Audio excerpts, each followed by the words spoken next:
It's great to be here at SlatorCon Zurich, and we're here to speak to Vincent Nguyen, President of Ubiqus. Vincent, can you tell me about your journey in convincing people internally and externally about the benefits of neural-machine translation-enabled workflows?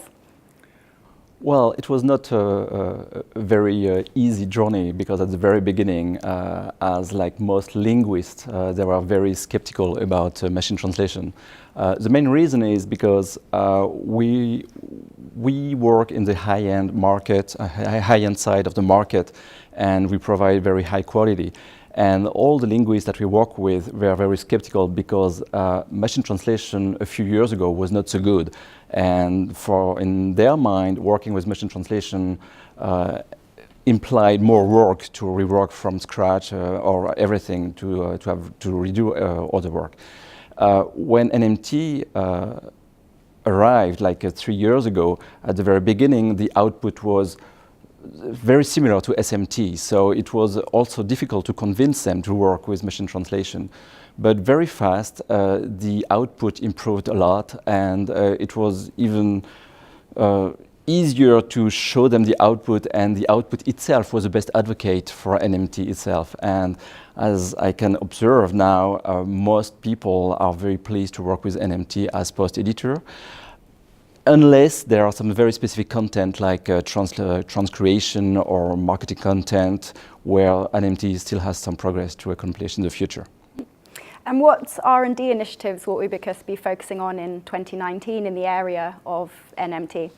Well, at Ubiqus we work in NLP in general, so it's not only NMT, it's also summarization, automatic summarization, speech recognition, and the neural networks technologies are exactly the same as for NMT. So the best challenge for the future will be for summarization. It's a big area of research in major universities and in big tech companies. But for NMT specifically, we think that we will work more on terminology adaptation and make sure that all the engines are well suited and fine-tuned for each client. So that's why we think that there is a lot to accomplish again in NMT for the next year and the following years. And what's your take on the rapidly accelerating M&A within the language industry? And specifically, do you sense that there's more competition for finding suitable acquisition targets? Well, finding targets is not so difficult, but the last few years have been crazy in terms of acquisitions for this industry, and the prices have increased a lot. The multiples are very high, and the thing is that even smaller companies expect very high multiples when they try to sell their companies.